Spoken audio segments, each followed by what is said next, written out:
여러분, 혹시 주변에 착한 사람인데 왜 저렇게 힘들게 사나 싶은 분 계십니까? 평생 남한테 나쁜 짓 한 번 안 하고 살았는데 정작 본인은 불행한 분들 말입니다. 왜 그럴까요? 나쁜 놈들은 잘 먹고 잘 사는데 착한 사람만 손해보는 것 같지 않으십니까? 안타깝게도 이게 현실입니다. 착하기만 한 사람들이 나이 들어 더 힘들어집니다. 자식들한테 다 주고 본인은 남는 게 없습니다. 남 눈치 보느라 본인 권리는 주장 못합니다. 거절을 못해서 이용당하고 베푼 건 많은데 돌아오는 건 없습니다. 착한 게 죄가 되는 세상입니다. 오늘은 나이 들수록 착한 사람이 불행해지는 6가지 이유를 솔직하게 말씀드리겠습니다. 이 영상을 끝까지 보시면 왜 내가 이렇게 손해만 보고 사는지 이해하실 겁니다. 그리고 어떻게 하면 착하면서도 현명하게 살 수 있는지 깨닫게 되실 겁니다. 지금부터 시작합니다. 먼저 구독, 좋아요 꾹 눌러주시면 매일매일 행복해질 겁니다. 나이 들수록 착한 사람이 불행해지는 첫 번째 이유는 평생 착하게만 살았더니 세상 돌아가는 것을 몰라서 사기당하고 속기 때문입니다. 여러분은 사기당해 본 적 있으십니까? 누군가를 너무 믿었다가 뒤통수 맞아본 적은 없으십니까? 착한 사람일수록 나쁜 사람들의 표적이 됩니다. 지난해 만난 조 할아버지 이야기입니다. 68살인데 작년에 5천만 원을 날렸습니다. 어느 날 조카뻘 되는 청년이 찾아왔습니다. 사업하는데 투자하면 1년에 30% 이익 보장해준다고 했습니다. 원금도 보장하고 매달 이자도 준다고 했습니다. 할아버지는 의심 없이 믿었습니다. 젊은 사람이 거짓말할 리 없다고 생각했습니다. 계약서도 대충 보고 도장 찍었습니다. 평생 모은 5천만 원을 통째로 넘겼습니다. 처음 2달은 이자를 받았습니다. 그런데 3번째 달부터 연락이 끊겼습니다. 전화해도 안 받고 찾아가도 사무실이 텅 비어 있었습니다. 경찰에 신고했지만 이미 그 청년은 잠적한 뒤였습니다. 사기였습니다. 같은 수법으로 10여 명한테 수억 원을 받아 챙긴 조직이었습니다. 할아버지는 평생 착하게만 살아서 사람을 의심할 줄 몰랐습니다. 그게 독이 됐습니다. 착한 사람들은 사람을 쉽게 믿습니다. 남이 하는 말을 의심 없이 받아들입니다. 세상에 나쁜 사람이 있다는 걸 모릅니다. 누가 친절하게 대하면 진짜 좋은 사람이라고 생각합니다. 그래서 사기꾼들이 착한 노인들을 제일 좋아합니다. 보이스피싱도 자주 당합니다. 전화로 검사라고 하면 믿습니다. 경찰이라고 하면 무서워서 시키는 대로 합니다. 통장 계좌번호 알려주고 비밀번호 말하고 돈을 송금합니다. 자식이 사고 났다는 말에 놀라서 확인도 안 하고 돈을 보냅니다. 나중에 사기인 걸 알고 후회해도 돈은 돌아오지 않습니다. 건강식품 판매원한테도 속습니다. 집에 찾아와서 며칠 동안 친절하게 대해줍니다. 어깨도 주물러주고 이야기도 들어주고 정성껏 챙겨줍니다. 그러다 마지막 날 건강식품 사라고 합니다. 몇백만 원짜리인데 안 사면 섭섭할 것 같아서 삽니다. 효과도 없는 제품을 비싼 값 주고 삽니다. 부동산 사기도 당합니다. 땅 사면 몇 배 오른다는 말에 속아서 쓸모없는 땅을 비싸게 삽니다. 재개발된다는 거짓말에 넘어갑니다. 계약서도 제대로 안 읽고 도장 찍습니다. 나중에 사기인 걸 알아도 돈 돌려받을 길이 없습니다. 그러면 어떻게 해야 합니까? 의심하는 법을 배우십시오. 너무 좋은 조건은 사기입니다. 높은 이자 준다는 투자, 몇 배 오른다는 땅, 공짜로 준다는 건강식품, 다 사기입니다. 세상에 공짜는 없습니다. 전화로 돈 요구하면 일단 끊으십시오. 검사든 경찰이든 전화로 돈 달라고 안 합니다. 자식 사고 났다는 말 들으면 직접 확인하십시오. 황급히 송금하지 마십시오. 계약서는 꼭 천천히 읽으십시오. 이해 안 되면 자식이나 전문가한테 물어보십시오. 혼자 결정하지 마십시오. 특히 큰돈 관련된 건 더욱 조심하십시오. 개인정보 함부로 주지 마십시오. 통장 계좌번호, 비밀번호, 카드 정보 절대 말하지 마십시오.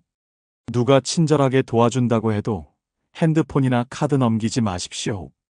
착하다고 모든 사람 믿으면 안 됩니다.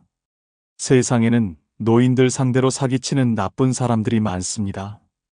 의심하는 게 신뢰가 아닙니다. 본인을 지키는 겁니다. 착하되 똑똑해야 합니다. 그게 사기 안 당하고 재산 지키는 방법입니다. 나이 들수록 착한 사람이 불행해지는 두 번째 이유는 자식들한테 다 주고 본인은 남는 게 없기 때문입니다. 여러분은 자식들한테 얼마나 주셨습니까? 대학 등록금, 결혼자금, 집 장만 비용까지 다 대주셨습니까? 그리고 지금 본인 통장에는 얼마나 남아 있습니까? 이 질문에 선뜻 대답 못 하신다면 끝까지 들어보십시오. 작년에 만난 박할머니 이야기입니다. 72살인데 지금 월세 40만 원짜리 작은 방에서 혼자 사십니다. 젊었을 때는 식당을 하셔서 돈을 꽤 벌었습니다. 그런데 자식 셋을 키우느라 번 돈을 다 쏟아부었습니다. 큰아들 대학 보낼 때 4천만 원 들었고 둘째 딸 결혼할 때 집 장만 도와준다고 5천만 원 주었습니다. 막내 아들이 사업한다고 할 때는 3천만 원을 빌려줬는데 아직도 안 갚았습니다. 그렇게 평생 모은 돈 1억 5천만 원을 다 자식들한테 주었습니다. 본인 노후 자금은 하나도 안 남겼습니다. 자식들이 효도할 거라고 믿었기 때문입니다. 그런데 지금 어떻습니까?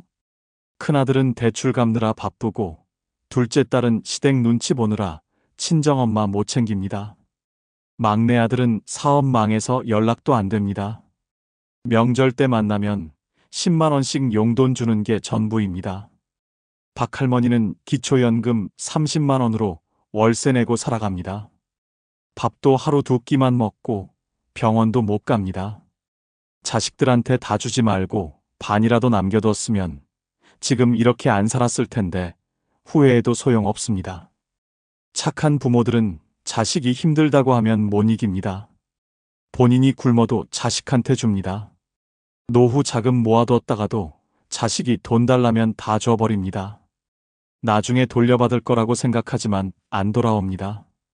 자식들도 자기 생활이 빠듯하니까 부모님한테 돌려줄 여력이 없습니다. 그러면 어떻게 해야 합니까? 자식한테 줘도 한도가 있어야 합니다. 본인 노후 자금만큼은 절대 건드리면 안 됩니다. 최소한 5천만 원에서 1억 원은 본인 명의로 남겨두십시오.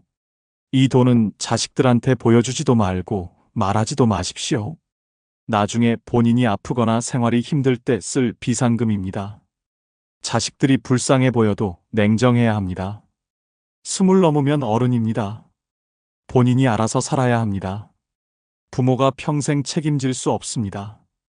결혼 자금 도와주는 것도 능력 범위 안에서 해야 합니다. 집 사준다고 본인 집까지 팔면 안 됩니다. 사업 자금 빌려달라고 해도 줄 수 있는 만큼만 주십시오. 못 갚을 거라고 생각하고 주는 게 맞습니다. 착하다는 건 좋은 겁니다. 그런데 무조건 다 주는 건 착한 게 아니라 어리석은 겁니다. 자식 사랑도 중요하지만 본인 노후도 중요합니다. 본인이 먼저 살아야 자식들한테도 짐이 안 됩니다. 건강하게 살면서 자식들 도와주는 게 진짜 효도입니다. 돈 다 주고 나중에 자식들한테 손 벌리는 건 서로에게 불행입니다. 착하되 현명해야 합니다. 그게 본인과 자식 모두를 위하는 길입니다. 나이 들수록 착한 사람이 불행해지는 세 번째 이유는 거절을 못해서 평생 이용당하기 때문입니다. 여러분은 부탁받으면 거절하십니까? 아니면 무조건 들어주십니까? 싫은 소리 하기 싫어서 그냥 다 해주고 계신 건 아닙니까? 이렇게 살다가는 나이 들어 더 힘들어집니다. 동네에 사는 김할아버지 이야기입니다. 76살인데 아직도 이것저것 부탁받는 일이 많습니다. 옆집에서 짐 좀 옮겨달라고 하면 못 이기고 해줍니다. 아랫집에서 전구 좀 갈아달라고 하면 또 가서 해줍니다. 친척이 돈 좀 빌려달라고 하면 어렵게 모은 돈도 빌려줍니다. 지난달에는 조카가 보증 좀 서달라고 했습니다. 위험하다는 걸 알면서도 거절을 못하고 서줬습니다. 그런데 그 조카가 대출금을 안 갚아서 지금 할아버지한테 독촉 전화가 옵니다. 2천만 원을 대신 갚아야 하는 상황입니다. 평생 착하게 살면서 부탁 거절 못하던 습관이 노년의 빚더미를 만든 겁니다. 착한 사람들은 거절을 못합니다. 남이 부탁하면 내가 힘들어도 들어줍니다. 싫은 소리 들을까봐 두렵고 나쁜 사람으로 보일까봐 걱정됩니다. 그래서 자기 시간도, 돈도, 건강도 다 희생하면서 남을 도와줍니다. 그런데 도움받은 사람들은 어떻습니까? 고맙다는 말 한마디로 끝입니다. 나중에 본인이 힘들 때 도와주지 않습니다. 특히 돈 문제가 심각합니다. 친구가 급하다고 빌려달라는데 거절 못합니다. 친척이 사업 자금 필요하다는데 안 빌려주면 나쁜 사람 되는 것 같습니다. 그래서 통장에 있는 돈을 빌려주는데 돌려받지 못합니다. 독촉하기도 미안하고 관계 나빠질까봐 그냥 포기합니다. 보증도 마찬가지입니다. 보증만큼은 절대 서면 안 된다는 걸 알면서도 거절을 못합니다. 가족이 부탁하면 어쩔 수 없다고 생각하고 서줍니다. 그런데 나중에 채무자가 돈을 안 갚으면 보증인이 다 갚아야 합니다. 평생 모은 재산이 한순간에 날아갑니다. 그러면 어떻게 해야 합니까? 거절하는 법을 배워야 합니다. 처음에는 어색하고 미안하지만 연습하면 됩니다. 못해주는 건 못한다고 분명하게 말하십시오. 돈 빌려달라는 사람한테는 지금 여유가 없다고 하십시오. 보증 서달라는 사람한테는 원칙상 안 된다고 하십시오. 나이 들수록 에너지도 없고 돈도 없습니다. 그런데 착하다고 계속 베풀면 본인이 먼저 쓰러집니다. 이제는 본인을 먼저 챙기십시오. 도와줄 수 있는 범위 안에서만 도와주고 못해주는 건 거절하십시오. 그게 이기적인 게 아닙니다. 본인을 지키는 겁니다. 착하되 호구가 되면 안 됩니다. 거절하는 용기를 가지십시오. 나이 들수록 착한 사람이 불행해지는 네 번째 이유는 베푼 건 많은데 돌아오는 게 없기 때문입니다. 여러분은 평생 남한테 얼마나 베푸셨습니까? 그런데 지금 힘들 때 옆에 있는 사람이 몇 명이나 됩니까? 착하게 살면 복 받는다고 하던데 정작 복은 언제 오는 걸까요? 복지관에서 만난 정할머니 이야기입니다. 69살인데 평생 남 도와주며 살았습니다. 젊었을 때는 동네에서 소문난 착한 사람이었습니다. 이웃이 아프면 병원 데려다 주고 집안에 경조사 있으면 달려가서 일손 도왔습니다. 친구가 돈 없어서 장사 못한다고 하면 1,000만 원 빌려주고 조카가 대학 등록금 없다고 하면 500만 원씩 보태줬습니다. 그렇게 30년 넘게 주변 사람들 챙기며 살았습니다. 그런데 작년에 할머니가 당뇨 합병증으로 쓰러졌습니다. 병원비가 2천만 원 나왔는데 돈이 없었습니다. 평생 남 도와주느라 본인 저축은 하나도 없었습니다. 그래서 예전에 도와줬던 사람들한테 연락했습니다. 1,000만 원 빌려준 친구한테 전화했더니 지금 형편이 안 된다고 했습니다. 등록금 보태준 조카는 전화도 안 받습니다. 병원 데려다 준 이웃은 그때 일을 기억도 못했습니다. 결국 집을 담보로 대출받아서 치료했습니다. 평생 베풀었는데 정작 본인이 힘들 때는 아무도 없었습니다. 착한 사람들은 계산 없이 베풉니다. 나중에 돌려받으려고 주는 게 아니라 그냥 좋은 마음으로 줍니다. 누가 힘들면 안쓰러워서 도와주고 누가 어려우면 아까운 거 없이 나눠줍니다. 본인이 조금 손해보는 건 괜찮다고 생각합니다. 언젠가는 좋은 일이 생길 거라고 믿습니다. 그런데 현실은 냉정합니다. 도움받은 사람들은 시간 지나면 잊어버립니다. 당장 급할 때는 고맙다고 하지만 나중에는 당연하게 생각합니다. 심지어 도와준 사실조차 기억 못하는 사람도 많습니다. 본인이 힘들 때 찾아가면 오히려 부담스러워합니다. 특히 돈을 빌려주면 관계가 끝납니다. 빌려간 사람은 갚기 싫어서 연락을 끊습니다. 빌려준 사람이 독촉하면 오히려 화를 냅니다. 그렇게 오랜 친구도 가까운 친척도 돈 때문에 원수가 됩니다. 결국 돈도 못 받고 관계도 잃습니다. 시간과 노력도 마찬가지입니다. 남일 도와주느라 본인 시간을 다 씁니다. 육아 도와달라는 자식 집에 가서 손주 봐주고 청소 도와달라는 친구 집에 가서 일해줍니다. 그런데 나중에 본인이 도움 필요할 때는 어떻습니까? 다들 바쁘다고 안 옵니다. 그때 도와준 것은 잊어버리고 지금 자기 일이 더 중요합니다. 그러면 어떻게 해야 합니까? 무조건 베푸는 걸 멈추십시오. 도와주되 한계를 정하십시오. 돈은 돌려받을 생각 없는 금액만 주고 시간은 본인 생활에 지장 없는 범위에서만 내주십시오. 본인 것을 먼저 챙기고 남는 게 있을 때 나눠주십시오. 베풀 때는 기대하지 마십시오. 돌려받을 거라고 기대하면 배신감만 커집니다. 주면 끝이라고 생각하십시오. 그래야 실망도 안 하고 관계도 안 나빠집니다. 줄 수 없으면 처음부터 안 주는 게 낫습니다. 착한 건 좋습니다. 그런데 일방적으로만 베푸는 건 바보입니다. 나이 들수록 본인 자원이 한정됩니다. 돈도, 시간도, 건강도 부족합니다. 그걸 다 남주면 본인은 어떻게 삽니까? 이제는 받을 줄도 알아야 합니다. 주고받는 관계가 건강한 관계입니다. 일방적으로 주기만 하는 관계는 끊으십시오. 착하되 현명하게 베푸십시오. 그게 본인의 노년을 지키는 방법입니다. 나이 들수록 착한 사람이 불행해지는 5번째 이유는 본인 권리는 주장 못하고 남 눈치만 보기 때문입니다. 여러분은 억울한 일 당했을 때 제대로 항의해 보신 적 있으십니까? 아니면 참는 게 미덕이라고 생각하며 그냥 넘어가셨습니까? 착하다고 계속 참기만 하면 나이 들어 더 억울한 일만 당합니다. 요양원에서 만난 이 할아버지 이야기입니다. 74살인데 지금 요양원에서 지냅니다. 원래는 아들 집에서 살았습니다. 10년 전에 아들한테 집을 증여했습니다. 평생 모은 돈 3억 원짜리 아파트였습니다. 아들이 세금 아끼려면 미리 명의를 바꾸는 게 좋다고 해서 그냥 넘겨줬습니다. 계약서 같은 건 안 썼습니다. 아들을 믿었고 평생 같이 살 거라고 생각했습니다. 그런데 2년 전에 며느리가 시아버지 모시기 힘들다고 불평하기 시작했습니다. 냄새 난다고, 시끄럽다고, 불편하다고 계속 말했습니다. 할아버지는 아무 말도 못했습니다. 며느리 기분 상할까봐 방에만 있었고 밥도 조용히 먹었습니다. 그런데 작년에 아들이 요양원에 가시는 게 어떻겠냐고 했습니다.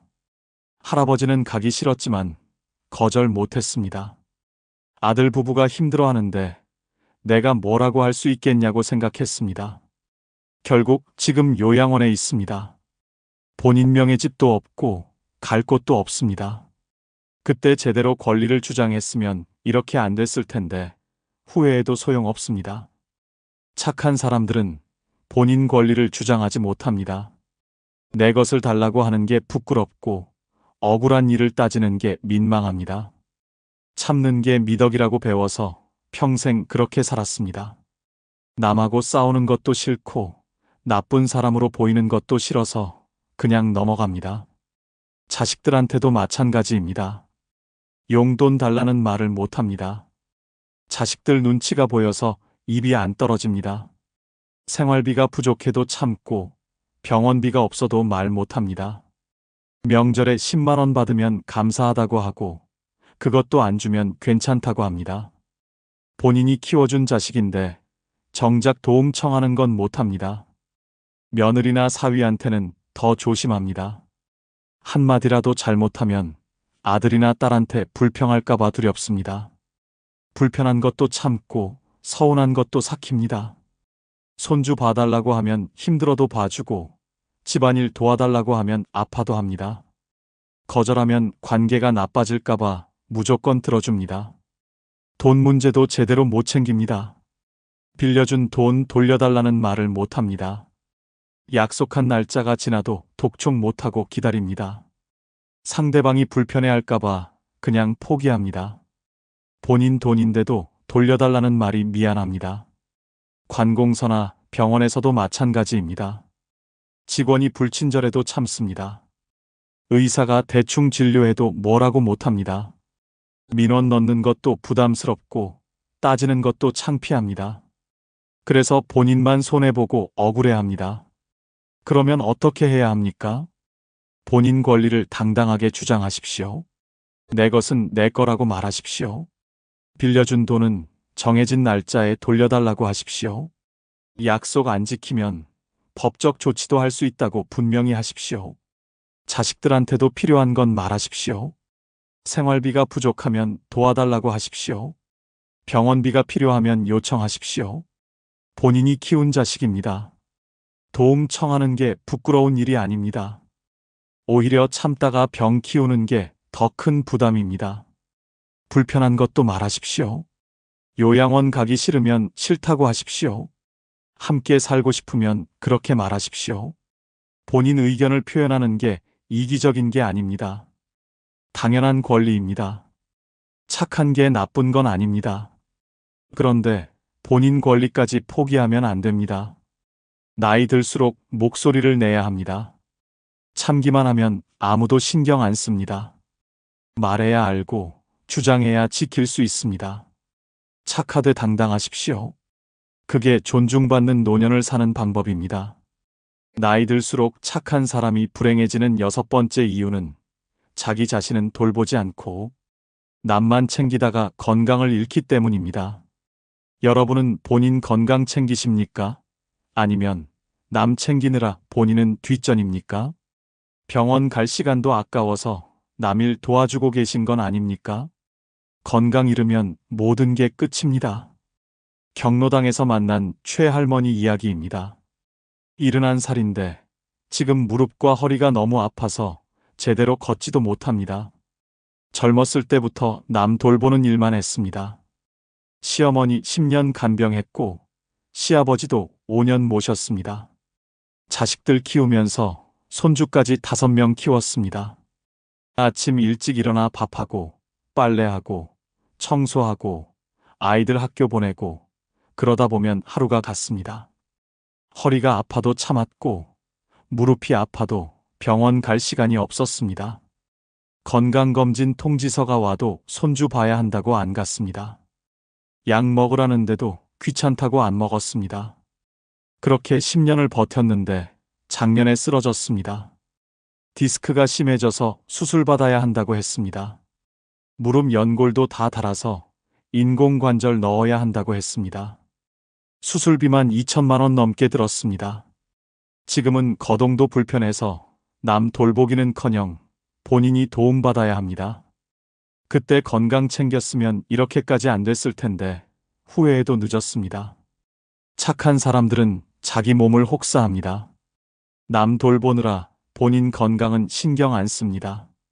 아파도 참고 힘들어도 버팁니다. 병원 가는 것도 미안해서 미루고 약 사는 돈도 아까워서 안 삽니다. 본인보다 남이 먼저입니다. 자식들 육아 도와주느라 밤낮 없이 일합니다. 손주 안고 재우고 밥 먹이고 기저귀 갈고 목욕시킵니다. 허리가 끊어질 것 같아도 참습니다.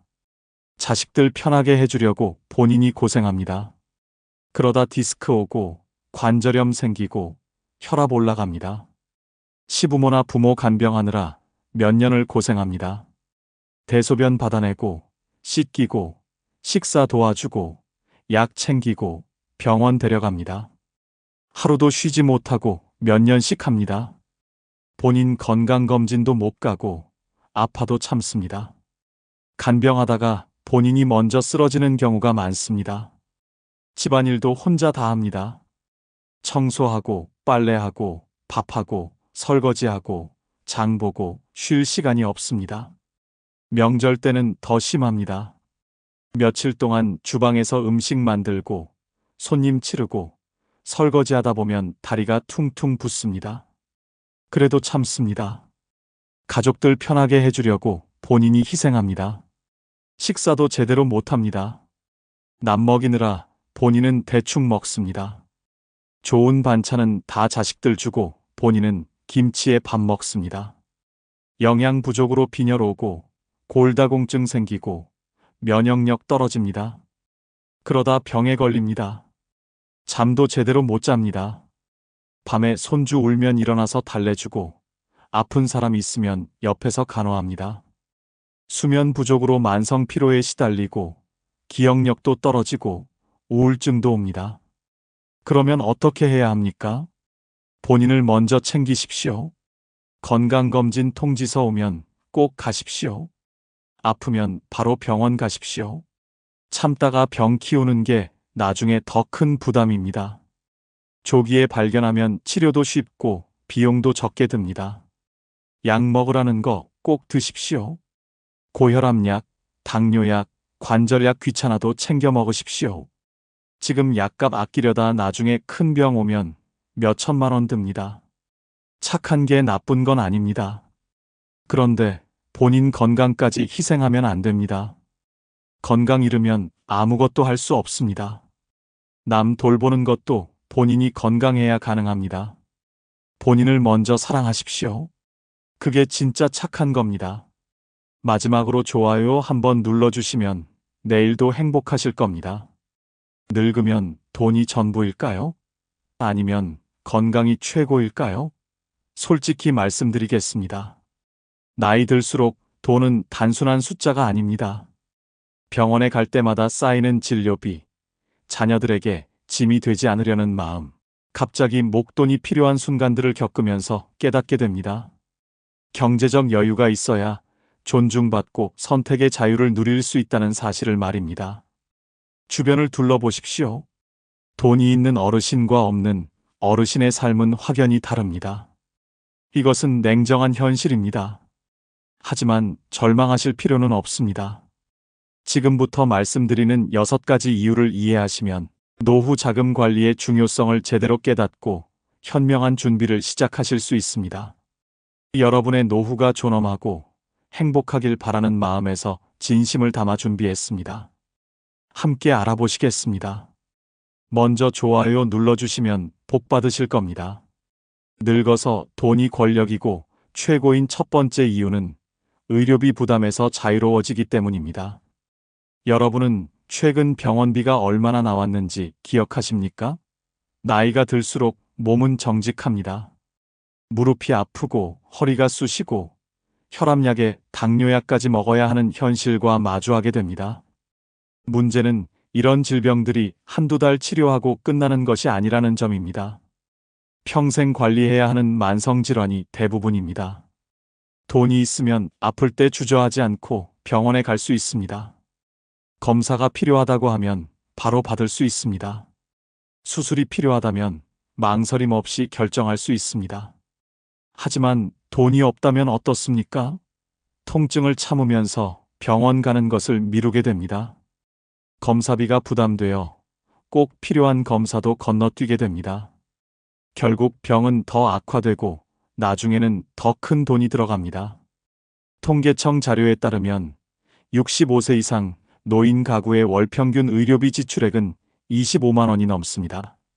1년이면 300만 원이 훌쩍 넘는 돈입니다. 그런데 이것은 평균일 뿐입니다. 중증 질환이 생기거나 입원이라도 하게 되면 순식간에 수천만 원이 들어갑니다. 건강보험이 있어도 본인 부담금만 해도 만만치 않습니다. 실제로 제 지인 박 어르신의 이야기를 들려드리겠습니다. 70대 중반이신 박 어르신은 평생 성실하게 사셨지만 노후 준비를 제대로 하지 못하셨습니다. 몇 년 전 무릎이 아파서 병원에 가셨는데 인공관절 수술을 받아야 한다는 진단을 받으셨습니다.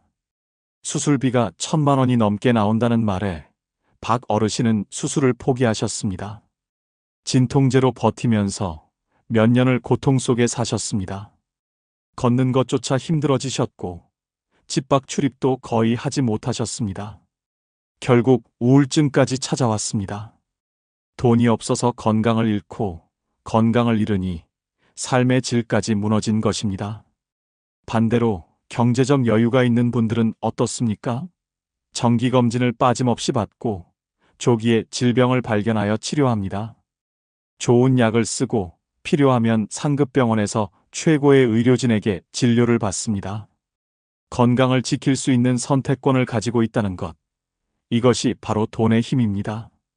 여러분의 통장 잔고가 곧 건강 수명을 결정짓는다고 해도 과언이 아닙니다. 늙어서 돈이 권력이고 최고인 두 번째 이유는 자녀에게 짐이 되지 않고 당당하게 살 수 있기 때문입니다. 솔직히 말씀드려 보겠습니다. 자녀들 앞에서 손 벌리며 용돈 받는 것이 편하십니까? 아니면 당당하게 내 돈으로 내가 쓰고 싶은 것을 사는 편이 낫습니까? 답은 명확합니다. 경제적으로 독립되어 있을 때 비로소 진정한 존엄성을 지킬 수 있습니다. 한국보건사회연구원 조사 결과를 보면 충격적인 사실이 드러납니다. 65세 이상 노인 중 절반 이상이 자녀로부터 경제적 지원을 받고 있으며 이 중 80% 이상이 심리적 부담감을 느낀다고 답했습니다. 자녀에게 손 벌리는 순간부터 부모의 권위는 무너지기 시작합니다. 이것이 우리가 마주한 냉혹한 현실입니다. 여러분은 명절 때 자녀들 눈치 보신 적 없으십니까? 생활비가 부족해서 자녀에게 전화하기가 망설여지신 적은 없으십니까? 돈이 없으면 이런 상황들이 일상이 됩니다. 자녀가 아무리 효자 효녀라고 해도 매번 손을 벌리는 것은 부모로서 자존심이 상하는 일입니다. 제가 아는 김 어르신 사례를 말씀드리겠습니다. 70세이신 김 어르신은 평생 자녀 교육에 모든 것을 쏟아부으셨습니다. 두 자녀 모두 좋은 대학을 나와 좋은 직장에 다니고 있습니다. 그런데 정작 본인 노후 준비는 전혀 하지 못하셨습니다. 국민연금도 적게 받으시고 저축도 거의 없으십니다. 매달 생활비가 모자라 큰아들에게 50만 원씩 받고 계십니다. 처음에는 아들이 기꺼이 드렸지만 시간이 지나면서 며느리 얼굴이 점점 굳어지는 것을 느끼셨습니다. 명절 때 손주들 용돈도 제대로 못 주시고 외식 한번 하자는 말도 꺼내기 어려워지셨습니다. 김 어르신은 말씀하십니다. 돈만 있었다면 이렇게 자식 눈치 보며 살지 않았을 것이라고 말입니다. 반면 경제적 여유가 있는 어르신들은 어떻습니까? 오히려 자녀들에게 용돈을 주고 손주들 학원비도 지원해 주십니다. 명절이나 생일 때 선물도 넉넉하게 하십니다. 가족 모임에서도 당당하게 본인 의견을 말씀하시고 존중받습니다. 자녀들도 부모님께 더 자주 찾아뵙고 싶어 합니다. 경제력이 있다는 것은 단순히 돈이 많다는 의미가 아닙니다. 가족 관계에서의 발언권과 존중을 의미합니다. 여러분이 통장에 넉넉한 잔고를 유지하는 순간 자녀와의 관계도 훨씬 건강해집니다. 이것이 바로 노년에 돈이 가져다주는 진짜 권력입니다. 늙어서 돈이 권력이고 최고인 세 번째 이유는 갑작스러운 위기 상황에 대처할 수 있는 능력이 생기기 때문입니다. 인생을 살다 보면 예상치 못한 일들이 벌어집니다. 여러분은 지금 당장 1,000만 원이 필요한 상황이 온다면 어떻게 하시겠습니까?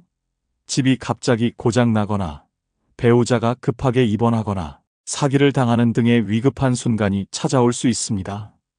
이럴 때 돈이 있느냐 없느냐가 운명을 가릅니다. 금융감독원의 조사에 따르면 60대 이상 노인층의 45%가 비상금을 100만 원도 준비하지 못하고 있다고 합니다.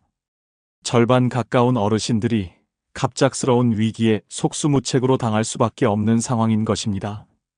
더 충격적인 것은 이 연령대의 금융 사기 피해액이 매년 증가하고 있다는 점입니다. 생각해 보십시오. 한겨울에 보일러가 고장나면 어떻게 하시겠습니까? 수리비가 200만 원 나온다고 하는데 돈이 없다면 추운 겨울을 그대로 견뎌야 합니다. 치아가 부러져서 임플란트를 해야 하는데 돈이 없다면 제대로 식사조차 못하게 됩니다. 제가 직접 목격한 이웃 최 어르신의 이야기입니다. 75세이신 최 어르신은 연금으로 근근히 생활하시면서 저축은 전혀 하지 못하셨습니다.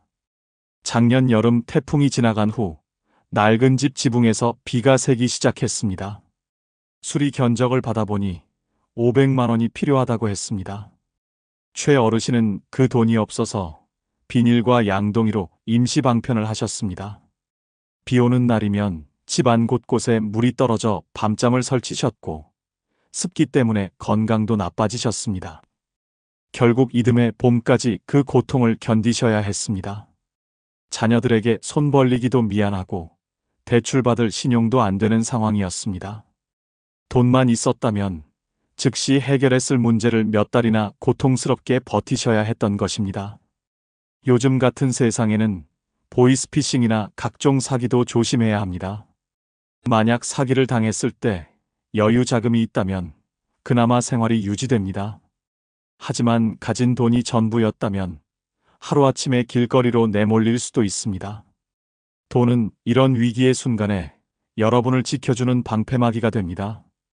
비상금이 충분한 어르신들은 어떤 문제가 생겨도 당황하지 않고 차분하게 해결책을 찾아갑니다. 위기 상황에서 선택권을 가질 수 있다는 것. 이것이야말로 노년기 경제력이 주는 가장 확실한 안전망입니다. 늙어서 돈이 권력이고 최고인 네 번째 이유는 사회적 관계에서 존중과 대우를 받을 수 있기 때문입니다. 잔인하게 들리겠지만 현실을 직시해야 합니다. 나이가 들면 사람들은 여러분의 과거 경력이나 명예보다 현재 경제력을 먼저 봅니다. 여러분 주변 사람들이 여러분을 대하는 태도가 예전과 달라졌다고 느끼신 적 없으십니까? 퇴직 후 연락이 뚝 끊긴 지인들이 얼마나 많으십니까? 서울대학교 노화고령사회연구소의 연구 결과는 충격적입니다. 노인 10명 중 7명이 경제적 능력 상실 후 사회적 관계가 급격히 축소되었다고 답했습니다. 더 놀라운 것은 경제력이 있는 노인과 없는 노인에 대한 주변의 태도가 확연히 다르다는 점입니다. 슬픈 이야기지만 이것이 우리가 사는 세상입니다. 친구들과 만날 때를 생각해 보십시오. 식사 한 끼 사지 못하고 항상 얻어먹기만 한다면 점점 모임에 나가기 싫어집니다. 골프나 여행을 함께 가자는 제안이 와도 돈이 없어서 거절해야 한다면 자연스럽게 연락이 줄어듭니다. 결국 집에만 틀어박혀 외로운 노년을 보내게 됩니다. 실제로 제가 알고 있는 정 어르신의 상황을 들어보시겠습니다. 69이신 정 어르신은 젊었을 때 중소기업 임원까지 하신 분입니다. 퇴직 후 사업을 하셨는데 실패하셔서 재산을 거의 날리셨습니다. 현재는 기초연금으로 근근히 살아가고 계십니다.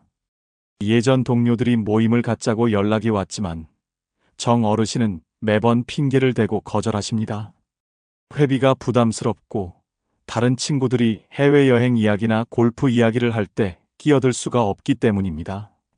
작년 동창회에 억지로 참석했는데 다들 비싼 옷을 입고 좋은 차를 몰고 오는 것을 보면서 더 위축되셨다고 합니다.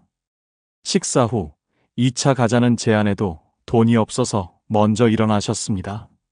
그 후로는 아예 모임 연락도 차단하고 지내십니다. 경제력을 잃으니 자연스럽게 인간관계까지 잃게 된 것입니다.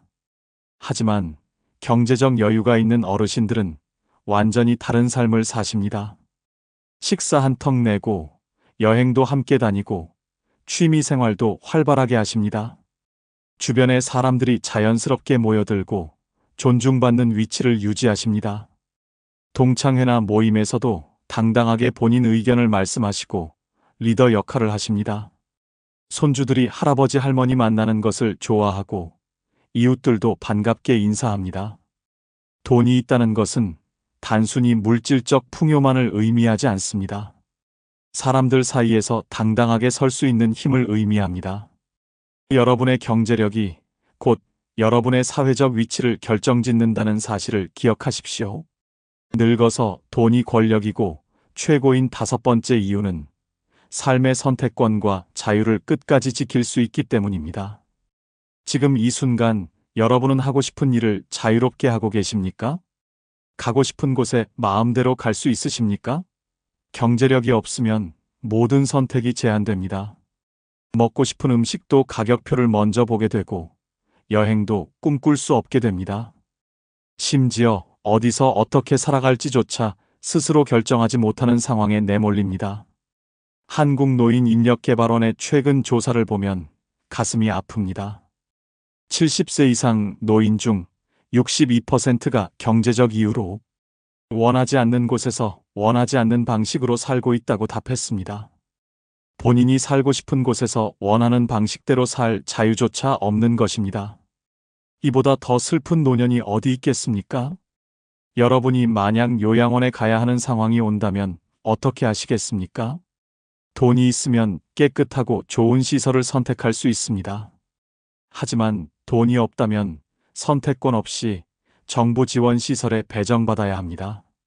먹고 싶은 것, 입고 싶은 것, 하고 싶은 취미 활동까지 모두 포기해야 합니다. 제가 봉사활동을 하면서 만난 강 할머니의 이야기를 들려드리겠습니다. 81살이신 강 할머니는 평생 남편 뒷바라지와 자녀 양육에만 헌신하셨습니다. 남편이 돌아가신 후 자녀들과 함께 살게 되었는데 며느리와 관계가 좋지 않았습니다. 본인이 원하는 것은 작은 원룸이라도 독립해서 자유롭게 사는 것이었습니다. 하지만 경제력이 전혀 없는 강 할머니는 선택권이 없었습니다. 매일 며느리 눈치를 보며 작은 방 한 칸에서 조용히 지내셔야 했습니다.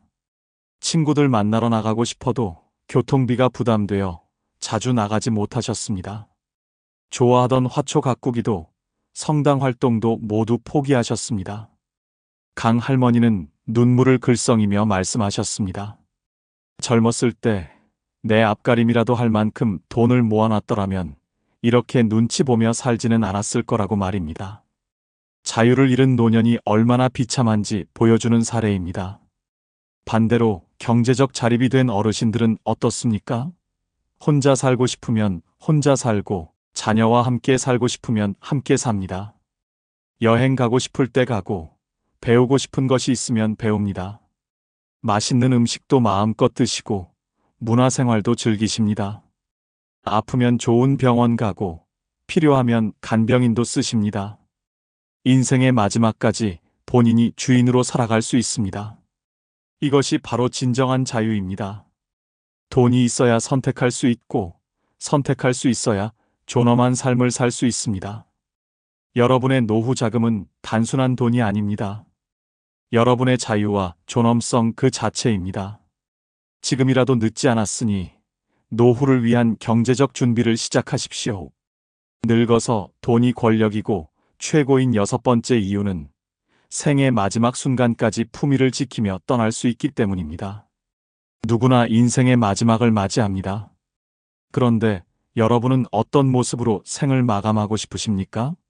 자녀들에게 빚과 부담만 남기고 떠나고 싶으십니까? 아니면 정리된 삶으로 편안하게 떠나고 싶으십니까? 경제력은 생의 마지막 순간에도 여러분의 존엄성을 결정짓습니다. 대한장례지도사협회의 통계를 보면 현실이 적나라하게 드러납니다. 장례 비용 평균이 2천만 원을 넘어섰으며 경제력이 없는 노인의 경우 자녀들이 장례비 마련에 큰 어려움을 겪는다고 합니다. 심지어 일부는 장례를 제대로 치르지 못하고 간소하게 화장만 하는 경우도 30%에 달합니다. 평생 고생하고 살았는데 마지막조차 제대로 보내지 못한다면 얼마나 슬픈 일입니까? 돌아가시기 전 마지막 시간들을 생각해 보십시오. 중환자실에서 연명 치료를 받을 때 비용 걱정 때문에 자녀들이 고민하는 모습을 보고 싶으십니까? 아니면 충분한 의료 혜택을 받으며 편안하게 마지막을 준비하고 싶으십니까? 돈이 있으면 호스피스 병동에서 존엄하게 생을 정리할 수 있습니다. 얼마 전 세상을 떠나신 윤 할아버지의 사례가 생각납니다.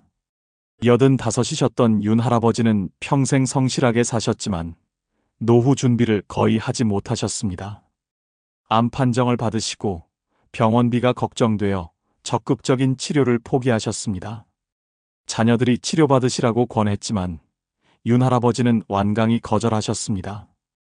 자식들에게 빚을 남기고 싶지 않다는 이유였습니다. 결국 집에서 통증을 참으며 마지막 몇 달을 보내셨고, 돌아가신 후에도 장례 비용 때문에 자녀들이 친척들에게 돈을 빌려야 했습니다. 윤 할아버지는 평생 자식들 위해 희생하셨는데 마지막까지 부담만 주고 떠나셨다는 죄책감에 편히 눈을 감지 못하셨습니다. 돈만 있었다면 제대로 된 치료도 받고 품위 있는 장례도 치를 수 있었을 것입니다. 경제적 여유가 있는 어르신들은 다릅니다. 미리 장례 비용을 준비해 두고 유언장도 작성하며 자녀들에게 유산까지 남깁니다. 아플 때도 최선의 치료를 받으며 고통을 최소화합니다. 돌아가신 후에도 자녀들이 경제적 부담 없이 정성껏 장례를 치러드립니다. 평생 쌓아온 명예와 존엄성을 마지막 순간까지 지키는 것입니다. 생애 마지막까지 자녀들에게 짐이 되지 않고 떠날 수 있다는 것. 이것이 바로 돈이 주는 최후의 권력입니다. 여러분이 준비한 노후 자금은 살아생전뿐 아니라 생애 마지막까지 여러분을 지켜줄 것입니다. 품위 있는 마무리를 위해서라도 경제적 준비는 필수입니다. 지금 당장 시작하십시오. 늙어서 돈이 권력이고 최고인 7번째 이유는 모든 대인관계에서 당당함을 잃지 않을 수 있기 때문입니다. 여러분은 친구나 친척 앞에서 고개를 숙인 적이 있으십니까? 돈 때문에 하고 싶은 말을 참으신 경험은 없으십니까? 경제력이 없으면 사람들 앞에서 자신감이 사라지고 점점 움츠러들게 됩니다. 당당함은 노년의 자존감을 지키는 가장 중요한 요소입니다. 한국심리학회의 연구 결과에 따르면 65세 이상 노인 중 경제적 어려움을 겪는 사람들의 87%가 대인관계에서 위축감과 열등감을 느낀다고 답했습니다. 돈이 없으면 사람들 만나는 것 자체가 두려워집니다. 이것은 단순한 심리 문제가 아니라 삶의 질을 결정하는 핵심 요인입니다. 친척 모임에 가면 어떻습니까? 다른 사람들은 손주 학원비 대주고 자녀 결혼 자금 보태주는 이야기를 하는데 여러분은 입 한 번 떼기 어렵습니까? 경조사비를 낼 때마다 부담스러워서 모임 자체를 피하게 되지는 않으십니까? 이런 순간들이 쌓이면 자존감이 무너집니다. 저희 동네에 사시는 조 어르신의 사연을 말씀드리겠습니다. 73이신 조 어르신은 예전에 작은 가게를 운영하시다가 부도를 맞으셨습니다. 지금은 기초생활수급자로 살아가고 계십니다. 조 어르신에게는 오랜 친구들이 많았지만 경제적으로 어려워진 후로는 연락을 거의 끊고 지내십니다. 한 번은 친구 생일 파티에 초대받았는데 선물을 준비할 돈이 없어서 가지 못하셨습니다. 동창회에서도 회비를 내지 못해 빠지신 적이 여러 번입니다. 이웃 어르신들이 점심 먹으러 가자고 해도 계산할 차례가 올까봐 거절하십니다. 심지어 손주가 학교에서 상을 받았는데 용돈을 줄 형편이 안 되어 축하 전화조차 망설이셨다고 합니다. 조 어르신은 말씀하십니다. 돈이 없으니 사람 만나는 것이 무섭고 누구 앞에서도 당당하게 말할 수가 없다고 합니다. 경제력을 잃으니 대인관계에서의 자신감까지 완전히 사라진 것입니다. 하지만 경제적으로 안정된 어르신들은 완전히 다른 삶을 사십니다. 친구들과 만날 때 식사 한턱 내시며 즐거워하시고 친척 모임에서도 적극적으로 이야기하십니다. 손주들 용돈도 넉넉히 주시고 경조사에도 당당하게 참석하십니다. 누가 뭐라 해도 주눅 들지 않고 본인 생각을 당당하게 말씀하십니다. 사람들도 자연스럽게 그런 어르신을 존중하고 의견을 경청합니다. 경제력이 있으면 어디를 가든 떳떳하고 누구를 만나든 자신감 있게 행동할 수 있습니다. 당당함은 돈으로 살 수 없다고 하지만 노년에는 경제력이 당당함의 기초가 됩니다. 통장 잔고가 여러분의 자신감을 만들고 그 자신감이 건강한 대인관계를 만듭니다. 사람들 앞에서 고개 숙이지 않는 노년을 위해 지금부터 경제적 준비를 철저히 하십시오. 끝으로 좋아요 부탁드립니다. 감사합니다. 나 없으면 집안 꼴이 어떻게 되겠어? 내가 이 나이에 다 해주니까 당신은 조용히 있어. 내가 밥 해주니까 고개 숙이고 고맙다고 해. 노년의 나이 많은 여자를 만나는 순간 이런 말들이 일상이 됩니다. 처음에는 의지할 수 있는 동반자처럼 보이지만 시간이 지나면 나이를 무기로 존중을 강요하고 집안일을 핑계로 권력을 잡습니다. 생활비를 쥐고 흔들며 자유를 빼앗고 눈물과 화를 번갈아 터뜨리며 상대를 무너뜨립니다. 심지어 건강 문제까지 무기 삼아 죄책감을 심어줍니다. 결국 사랑은 구속으로 변하고 노년의 삶은 후회와 고통으로 뒤덮입니다. 이 이야기는 남의 일이 아니라 당신의 내일이 될 수 있습니다. 첫 번째, 늙어 나이 많은 여자를 만나면 안 되는 이유는 가사 분담을 요구하면서도 결코 만족하지 않기 때문입니다. 처음에는 같이 살려면 서로 조금씩 도와야죠. 라는 말로 시작합니다. 그 말은 합리적으로 들립니다. 하지만 시간이 지나면 남자는 설거지를 해도 청소를 해도 빨래를 널어도 늘 한마디를 들어야 합니다. 그렇게 대충 할 거면 하지 마. 내가 다시 해야겠다. 칭찬은 없고 끝없는 불만만 돌아옵니다. 결국 집안일은 도와주는 것이 아니라 신문을 받는 일이 되고 남자는 매일 피곤한 죄인이 됩니다. 실제 사례를 보겠습니다. 경북 구미에 사는 72세 오재호 씨는 67세 여성과 재혼했습니다. 처음에는 함께 사는 기쁨에 청소나 장보기 같은 집안일도 자발적으로 도왔습니다. 하지만 문제는 그 다음부터였습니다. 오 씨가 청소기를 돌리면 구석구석 안 했네. 내가 다시 해야겠다. 설거지를 하면 물때가 그대로야. 당신은 손만 대는 거지 제대로 안 하네. 빨래를 널어도 옷이 삐뚤빼뚤하잖아. 다시 해. 결국 오 씨는 집안일을 할수록 무능한 사람 취급을 당했습니다. 그는 나중에 친구들에게 울분을 토했습니다. 나는 노력해도 늘 부족하다고 욕먹는 집안 머슴이야. 또 다른 사례도 있습니다. 충남 아산에 사는 70세 장영호 씨는 65세 여성과 동거를 시작했습니다. 그녀는 처음부터 가사 분담을 강조했습니다. 이제 시대가 바뀌었으니 집안일은 같이 해야 해요. 장 씨는 기꺼이 받아들였습니다. 하지만 현실은 달랐습니다. 밥상을 차리면 익은 반찬이 너무 단순해. 장을 보고 오면 왜 더 싱싱한 걸 안 사와? 심지어 쓰레기를 버려도 봉지 묶는 게 왜 이렇게 허술해? 라는 말이 따라왔습니다. 장 씨는 결국 이렇게 고백했습니다. 나는 집안일을 도와주는 게 아니라 매번 시험을 치르는 수험생 같았다. 1점이라도 틀리면 야단을 맞으니 숨이 막힌다. 이 두 사례는 결코 특별하지 않습니다. 많은 남성들이 노년의 가사 분담을 이유로 매일 비난을 받습니다. 집안일을 하지 않으면 무책임하다 욕을 먹고 해도 내 방식은 틀렸다. 는 말만 듣습니다. 집은 안식처가 아니라 심판의 무대가 되고 남자는 늘 낙제점만 받는 학생처럼 위축됩니다. 결국 가정은 평온을 주는 곳이 아니라 지적과 불만이 쏟아지는 고통의 장소가 됩니다. 맹자는 이렇게 말했습니다. 칭찬은 사람을 살리고 꾸짖음은 사람을 죽인다. 가사 분담도 마찬가지입니다. 함께하는 의미가 존중과 배려에서 출발해야 하지만 그것이 불만과 지배의 도구가 될 때 관계는 무너집니다. 늙어 나이 많은 여자를 잘못 만나면 그들은 집안일을 핑계로 상대를 끊임없이 깎아내립니다. 노력은 인정받지 못하고 작은 흠은 끝없는 잔소리로 돌아옵니다. 남은 인생을 평온하게 보내야 할 시간이 집안일 전쟁터에서 매일 죄인이 되는 삶으로 변하는 것입니다. 사랑은 서로 기대고 위로하는 것이어야 합니다. 그러나 가사 분담을 무기로 삼아 끝없는 불만만 쏟아내는 관계라면 그것은 더 이상 사랑이 아닙니다. 노년의 삶에서 필요한 건 쉼이지 신문이 아닙니다.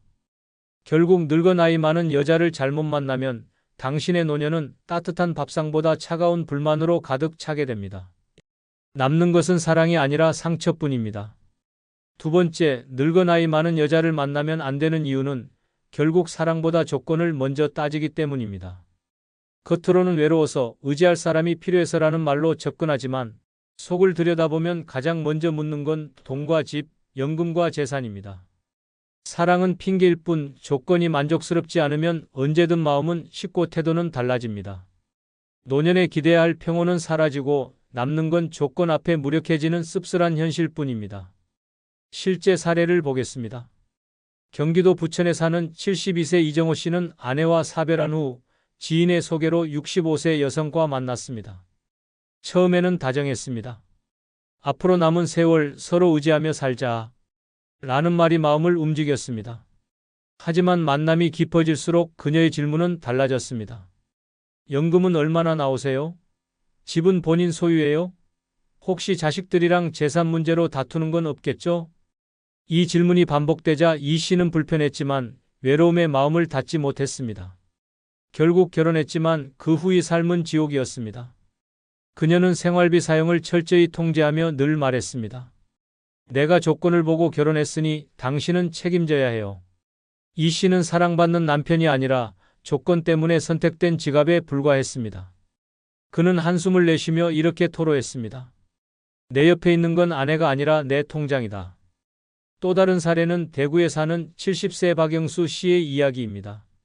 그는 혼자가 된 지 10년 만에 67세 여성을 만났습니다. 그녀는 처음부터 나는 돈 때문에 만나는 게 아니다. 진심으로 당신이 좋아서다. 라고 말했습니다. 박 씨는 그 말에 마음이 놓였습니다. 하지만 동거를 시작한 뒤 그녀의 본심이 드러났습니다. 박 씨가 사는 집을 보며 이 집은 너무 작다. 나도 체면이 있는데 더 큰 집에서 살아야지. 라며 불평했고 용돈을 줄 때마다 이 정도로 내가 만족할 것 같아요? 라며 눈을 흘겼습니다. 심지어 박 씨가 병원비 때문에 여행을 미루자 조건이 이렇게 불안정할 줄 알았으면 내가 왜 당신을 만났겠냐?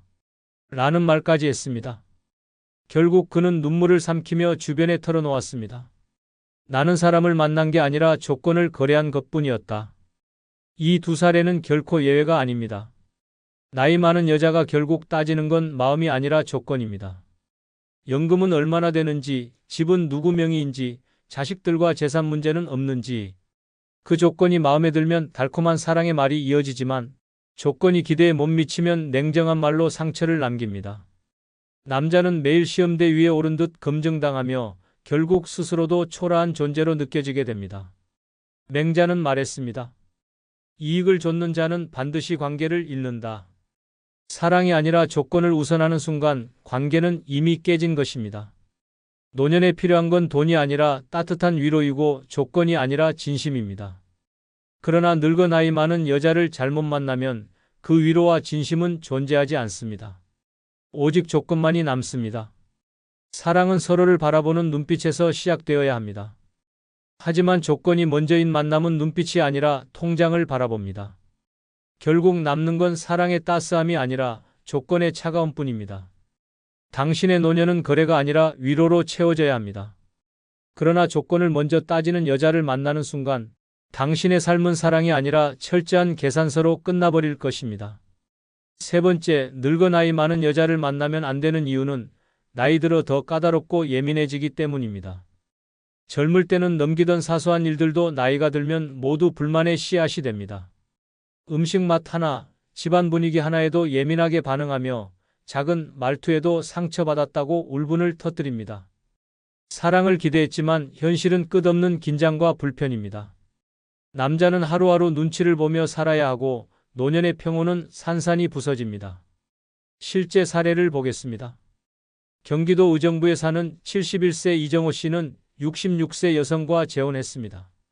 처음엔 다정했습니다. 함께 밥을 먹고 산책을 나가며 외로움을 달래주는 동반자 같았습니다. 그러나 몇 달 지나지 않아 그녀의 본성이 드러났습니다. 반찬이 왜 이렇게 짜?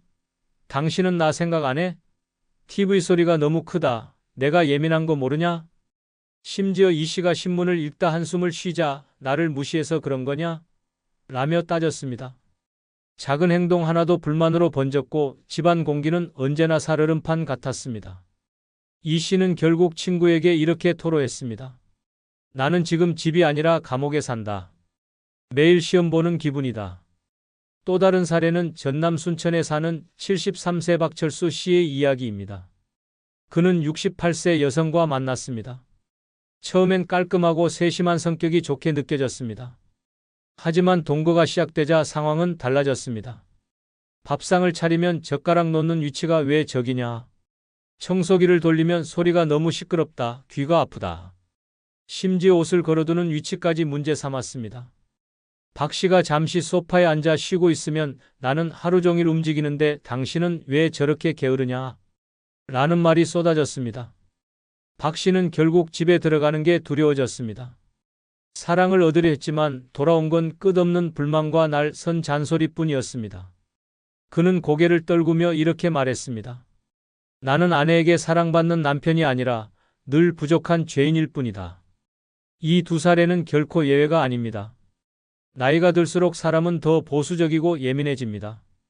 그리고 그것이 관계 속에서 그대로 드러날 때 남자는 끊임없이 지적당하고 깎여 나갑니다. 작은 일에도 폭발하고 사소한 실수에도 비난이 쏟아집니다. 결국 남은 인생은 평온이 아니라 피로와 긴장으로 가득 차게 됩니다. 노자는 말했습니다. 작은 불씨가 큰 불을 만든다. 사소한 불평이 쌓이면 그 관계는 결국 불행으로 번집니다. 노년의 나이 많은 여자를 만났을 때 그녀가 예민함과 까다로움을 무기 삼아 끝없는 불만을 퍼붓는다면 당신의 노년은 지옥이 됩니다. 사랑은 위로와 평안이어야 합니다. 그러나 나이 들어 더 까다롭고 예민해진 여자를 잘못 만나면 그 사랑은 안식이 아닌 고통으로 바뀝니다. 결국 남는 건 함께 웃는 삶이 아니라 매일 눈치만 보는 후회뿐입니다. 당신의 노년은 고단한 잔소리 속에 묻히기에는 너무 소중합니다. 네 번째, 늙어 나이 많은 여자를 만나면 안 되는 이유는 바로 사소한 일도 전쟁으로 만들기 때문입니다. 젊을 때는 그냥 웃고 넘어갈 수 있는 문제도 나이가 들면 집안의 전운으로 바뀝니다. 밥상이 늦게 차려졌다. 전화가 늦게 왔다. TV 채널을 잘못 돌렸다. 이런 하찮은 일이 곧바로 전쟁의 불씨가 됩니다. 한번 시작되면 며칠씩 냉전이 이어지고 집은 안식처가 아니라 지뢰밭이 됩니다. 남자는 언제 터질지 모를 폭탄 옆에 앉아 있는 것처럼 하루하루를 눈치로 버텨야 합니다. 실제 사례를 보겠습니다. 전북 군산에 사는 72세 이영호 씨는 67세 여성과 재혼했습니다. 처음에는 다정했습니다. 내가 당신 끼니는 꼭 챙겨줄게요. 라는 말에 마음이 움직였고 함께 지내는 기쁨이 컸습니다. 하지만 결혼 생활이 길어질수록 그녀는 사소한 일을 전쟁으로 바꿨습니다. 반찬을 조금 남겼다고 내 정성을 짓밟았다. 하루 종일 말도 섞지 않았습니다. 늦게 귀가했다고 나를 버려두고 친구들이 더 좋으냐? 라며 그날 밤 집안이 발칵 뒤집혔습니다. 결국 이 씨는 친구들을 피하게 됐고 집안에만 갇혀 지내게 됐습니다. 그는 술잔을 기울이며 친구에게 말했습니다. 나는 지금 가정이 아니라 전쟁터에 산다. 숨이 막힌다. 또 다른 사례는 충북 충주에 사는 70세 박진수 씨의 이야기입니다. 그는 65세 여성과 동거를 시작했습니다. 처음엔 깔끔한 성격이 좋아 보였습니다. 하지만 살다 보니 그 깔끔함이 집안을 전쟁터로 바꾸고 말았습니다. 신발이 반듯하게 정리되지 않았다고 소리쳤고 TV 리모컨이 제자리에 없다고 하루 종일 잔소리를 퍼부었습니다. 심지어 전기세 고지서를 제때 확인하지 않았다고 당신은 집안 살림에 관심도 없다. 고함을 질렀습니다. 사소한 문제 하나가 커다란 싸움으로 번졌고 박 씨는 점점 무력해졌습니다. 그는 주변 사람들에게 이렇게 고백했습니다. 내가 원하는 건 조용한 노년이었는데 지금은 사소한 일 하나도 폭탄처럼 터지는 집에서 매일을 전쟁처럼 살고 있다. 이 두 사례는 결코 남의 이야기가 아닙니다. 나이 많은 여자가 사소한 일을 전쟁으로 만들면 집안은 언제나 불안정합니다. 작은 일에도 긴장이 감돌고 대화는 잔소리와 고함으로 변합니다. 남자는 점점 자기 목소리를 잃어가고 결국 집은 피난처가 아니라 감옥이 됩니다. 공자는 말했습니다. 화를 다스리지 못하면 집안이 무너진다. 사소한 일을 부풀려 전쟁으로 만드는 여자를 만나는 순간 그 집은 이미 무너진 것이나 다름없습니다. 노년에 필요한 건 평온과 쉼이지 끊임없는 전투가 아닙니다. 그러나 늙어 나이 많은 여자를 잘못 만나면 그 노년은 매일 전쟁으로 얼룩지게 됩니다. 사랑은 안정을 주어야 하고 노년의 만남은 위로가 되어야 합니다. 하지만 사소한 일도 전쟁으로 만드는 사람과 함께한다면 당신의 노년은 웃음보다 후회와 긴장으로 채워집니다. 결국 남는 건 사랑이 아니라 상처뿐입니다. 다섯 번째, 늙어 나이 많은 여자를 만나면 안 되는 이유는 질투라는 칼날로 상대를 끝없이 베기 때문입니다. 젊을 때는 귀엽게 보이던 질투가 나이가 들수록 집요하고 파괴적인 흉기로 변합니다. 친구와 술 한잔을 해도 딸이나 며느리와 통화를 해도 심지어 동네 슈퍼 주인과 몇 마디 말을 나눠도 의심의 눈초리가 따라옵니다. 그 여자는 누구야? 왜 나보다 즐거워 보여? 이런 말이 날아오는 순간부터 집은 감옥이 되고 사랑은 질투의 족쇄로 변합니다. 실제 사례를 보겠습니다. 전남 목포에 사는 71세 최영수 씨는 아내와 사별한 뒤 66세 여성과 재혼했습니다. 처음에는 다정했습니다. 외로운 마음을 달래줄 수 있을 거라 믿었습니다. 그러나 결혼 후 몇 달 지나지 않아 그녀는 최 씨의 모든 일상에 간섭하기 시작했습니다. 친구와 바둑을 두고 돌아오면 내가 하루 종일 혼자 있는데 당신은 친구가 더 좋아? 라며 눈을 흘겼습니다. 딸이 전화를 걸어와 대화라도 하면 옆에서 휴대폰을 빼앗으며 자식한테는 웃으면서 왜 나한텐 불평만 하냐? 라고 따졌습니다. 최 씨는 점점 숨이 막혔습니다. 그는 결국 친구들에게 이렇게 토로했습니다. 나는 지금 사랑을 얻은 게 아니라 질투의 족쇄에 묶인 죄수처럼 살고 있다. 또 다른 사례는 대전에서 살던 70세 장경호 씨의 이야기입니다. 그는 65세 여성과 만나 동거를 시작했습니다. 그녀는 처음엔 다정했지만 질투심이 드러나면서 삶은 지옥으로 바뀌었습니다. 장 씨가 시장에서 오랫동안 머물렀다 하면 거기 있는 젊은 아줌마랑 웃고 떠든 거 아니냐 라며 추궁했습니다. 심지어 은행 창구 직원과 웃으며 인사한 것조차 문제 삼았습니다. 왜 나랑 있을 땐 안 웃으면서 다른 여자한테는 웃어? 그녀는 질투를 무기로 삼아 끊임없이 장 씨를 몰아세웠습니다. 장 씨는 점점 자신감을 잃었고 사람들을 피하게 됐습니다. 그는 울분을 삼키며 말했습니다. 내가 원하는 건 동반자였는데 지금은 감시자와 함께 사는 것 같다. 이 두 사례는 결코 예외가 아닙니다. 늙어 나이 많은 여자를 잘못 만나면 그녀의 질투는 집요한 감시와 추궁으로 이어집니다. 남자는 언제나 의심의 대상이 되고 웃음조차 죄가 됩니다. 질투는 사랑의 증거가 아니라 칼날입니다. 그 칼날은 하루하루 남자의 마음을 베어내고 자존심을 무너뜨립니다. 결국 집은 전쟁터가 되고 노년의 삶은 지옥으로 변합니다. 노자는 이렇게 말했습니다. 의심은 곧 파멸의 씨앗이다. 노년의 사랑은 평온과 신뢰로 채워져야 하지만 질투가 들어선 순간 모든 것은 무너집니다. 믿음이 사라진 자리에는 감시와 통제만 남습니다. 늙어 나이 많은 여자를 잘못 만나면 그 질투는 삶 전체를 잠식하는 흉기가 됩니다. 사랑은 서로를 편안하게 하고 노년은 더 이상 전쟁이 아니라 휴식이어야 합니다. 그러나 질투라는 칼날로 매일 상처를 주는 관계에 갇히면 남는 것은 사랑이 아니라 후회뿐입니다.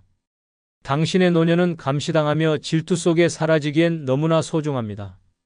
6번째, 늙어 나이 많은 여자를 만나면 안 되는 이유는 건강 걱정으로 삶이 불안해지기 때문입니다. 젊었을 때는 대수롭지 않게 넘기던 통증도 나이가 들면 끝없는 두려움이 됩니다. 오늘은 가슴이 답답하다. 어제는 잠이 안 와서 큰일이다. 이런 말이 하루에도 수십 번 반복되면 집은 사랑의 공간이 아니라 병실로 변합니다. 함께 사는 남자는 늘 불안에 떨게 되고 자신의 삶조차 병에 갇혀 살아가야 합니다. 결국 남은 인생은 평온이 아니라 공포와 긴장으로 가득 차게 됩니다. 실제 사례를 보겠습니다. 경기도 안산에 사는 72세 한상구 씨는 66세 여성과 재혼했습니다. 처음에는 의지할 사람이 생겼다는 사실만으로 행복했습니다. 그러나 결혼 몇 달이 지나자 그녀의 입에서 가장 많이 나온 말은 나 오늘 몸이 왜 이러지? 였습니다. 작은 기침에도 폐렴 밀지 몰라. 두통이 와도 혹시 뇌에 문제 있는 거 아니냐. 밤마다 응급실을 가자고 조르는 일이 이어졌습니다.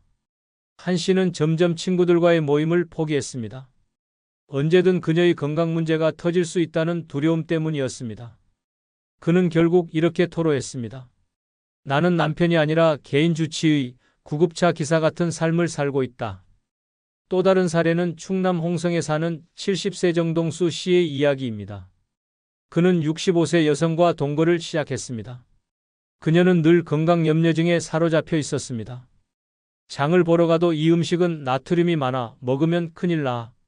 TV를 보면서도 저런 병에 걸리면 우리도 곧 끝장이야. 라는 말을 반복했습니다. 정 씨가 조금이라도 무심하게 반응하면 당신은 내가 아픈데 관심이 없구나. 라며 원망을 쏟아냈습니다. 결국 정 씨는 하루 종일 건강 얘기만 들어야 했고 그 불안이 그대로 전염돼 가슴이 답답해졌습니다. 그는 친구에게 이렇게 고백했습니다. 나는 이제 웃는 날이 없다. 아내의 불안이 내 삶 전체를 집어삼켰다. 이 두 사례는 결코 특별하지 않습니다. 나이 많은 여자가 건강 걱정에 집착하면 그것은 단순한 우려가 아니라 상대의 삶까지 옭아매는 굴레가 됩니다. 남자는 늘 긴장 속에 살게 되고 일상의 소소한 행복은 사라집니다. 여행을 가도 혹시 가다가 쓰러지면 어쩌지? 외식을 해도 이 음식이 내 몸에 해롭지 않을까? 라는 불안이 따라 붙습니다. 사랑은 위로가 아닌 공포로 바뀌고 남은 인생은 고통의 연속이 됩니다. 맹자는 말했습니다. 걱정이 지나치면 병이 된다. 건강을 위한 걱정이 오히려 삶을 병들게 하는 것입니다. 노년에 필요한 건 평온과 안도이지 끝없는 불안이 아닙니다. 하지만 늙어 나이 많은 여자를 잘못 만나면 그녀의 건강 걱정은 당신의 삶을 송두리째 흔들어 놓습니다. 사랑은 서로에게 쉼이 되어야 하고 노년은 더 이상 두려움이 아니라 평안으로 채워져야 합니다. 그러나 건강 걱정으로 하루하루를 불안에 빠뜨리는 관계라면 그것은 사랑이 아니라 형벌입니다. 결국 남는 건 따뜻한 위로가 아니라 차갑게 얼어붙은 불안뿐입니다. 당신의 노년은 병의 그림자 속에 갇혀 있기에는 너무나 소중합니다.